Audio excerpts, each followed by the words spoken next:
Hello, good morning, praise Lord. இன்றைக்கும் உங்களை பார்க்கறது ரொம்ப சந்தோஷம். ஆண்டவர் ரொம்ப நல்லவராய் நம்முடைய வாழ்க்கையில் செயல்பட்டு கொண்டே இருக்கிறார். நன்மையான காரியங்கள் நம்மளை பின்தொடர்ந்து வந்து கொண்டே இருக்கிறது. இன்றைக்கும் அப்படிப்பட்ட ஒரு நன்மை நிறைந்த நாளாக இருக்குது. அதுக்காக ஆண்டவருக்கு நன்றி செலுத்துங்க. 1 கொரிந்தியர் 15ஆம் அதிகாரம் 13-14 வசனங்கள் எப்படி படிக்கிறோம்? மரித்தோரின் உயிர்த்தெழுதல் இல்லாவிட்டால் கிறிஸ்துவும் எழுந்திருக்கவில்லையே. கிறிஸ்து எழுந்திருக்கவில்லை என்றால் எங்கள் பிரசங்கமும் விருதா, உங்கள் விசுவாசமும் விருதா. அப்போஸ்தலர் பால் preached the resurrected Christ. உயிர்த்தெழுந்த இயேசுவை குறித்து தான் பவுல் அப்போஸ்தலர் பிரசங்கம் பண்ணி கொண்டே இருந்தார். இயேசு மரித்தார் உண்மைதான், அவர் 3ஆம் நாளில் உயிரோடு எழுந்தார் என்பதும் உண்மைதான். அதை விசுவாசிக்க முடியாமல் அநேகர் இருந்தார்கள், இந்த காலத்திலே இருக்கிறாங்க. ஆனால் பவுல் பிரசங்கம் பண்ணது எதுனா, உயிர்த்தெழுந்த இயேசு கிறிஸ்துவை பற்றி, அவருடைய வல்லமை பற்றி. அதைத்தான் பவுல் சொல்லுகிறார், உயிர்த்தெழுதல் இல்லாவிட்டால் எங்களுடைய பிரசங்கமும் வீண் தான், உங்களுடைய விசுவாசமும் வீணாகத்தான் இருக்கும் அப்படின்னு சொல்கிறார்.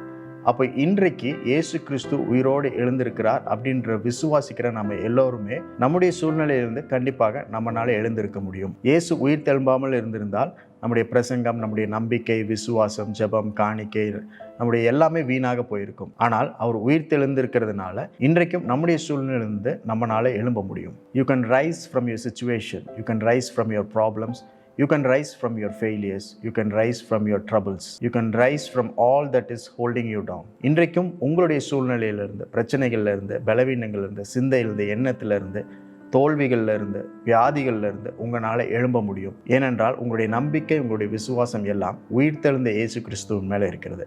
அந்த வல்லமை உங்களுக்குள்ள கிரியை செய்கிறது. இன்னொரு அதிகாரத்தில் பவுல் சொல்லுவார், உங்களுக்குள்ள கிரியை செய்கிற வல்லமையின்படியே தேவன் உங்களுக்கு எல்லாவற்றையும் செய்கிறார். நீங்கள் எண்ணுவதற்கும், நீங்கள் யோசிப்பதற்கும், நீங்கள் நினைப்பதற்கும் அதிகமாக செய்கிறார். அப்போ உங்களுக்குள்ள இருக்கிற வல்லமை எப்படிப்பட்ட வல்லமைனா, இயேசு கிறிஸ்துவை மரித்தோரிலிருந்து உயிரோடு எழுப்பின அந்த வல்லமை. அதுதான் பரிசுத்த ஆவியானவர். எந்த ஆவியானவர் இயேசுவை உயிரோடு எழுப்பினாரோ அதே வல்லமை தான் உங்களுக்குள்ள வைத்திருக்கிறார். ஆகவே இயேசுவை உயிரோடு எழும்ப செய்தார் என்றால் உங்களுடைய சூழ்நிலை எம்மாத்திரம். இன்றைக்கு நீங்கள் எந்த வழியாக போய் கொண்டிருந்தாலும், எப்பேற்பட்ட பெரிய சூழ்நிலையை எதிர்கொண்டிருந்தாலும், மலை போல இருக்கலாம், கடலை போல இருக்கலாம், அலைகளை போல சூழ்நிலைகள் உங்கள் வாழ்க்கைக்கு முன்பதாக இருக்கலாம். எதுவாக இருந்தாலும் ஒன்றும் பிரச்சனை இல்லை. உங்களுக்குள்ள பரிசுத்த ஆவியானுடைய வல்லமை இருக்கிறது. இயேசுவை உயிரோட எழும்பச் செய்தவர் உங்களுக்குள்ள இருக்கிறார். உங்கள் சூழ்நிலையிலிருந்து உங்களை எழுப்புவார். ஆகவே உங்கள் சூழ்நிலை குறித்து நீங்கள் கவலைப்பட வேண்டாம், பயப்பட வேண்டாம்.